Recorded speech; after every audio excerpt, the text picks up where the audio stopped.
Engines must not pass this board.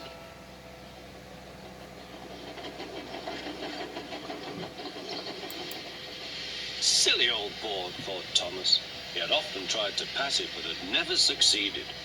But this morning he had made a plan. The fireman went to throw the switch. Now for my plan, thought Thomas. Bumping the cars fiercely, he jerked his driver off the footplates and followed them into the siding. "Come back!" yelled his driver.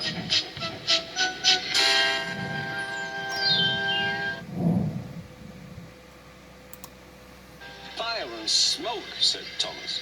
"I'm sunk." And he was. "Oh dear," he said, "I am a silly engine."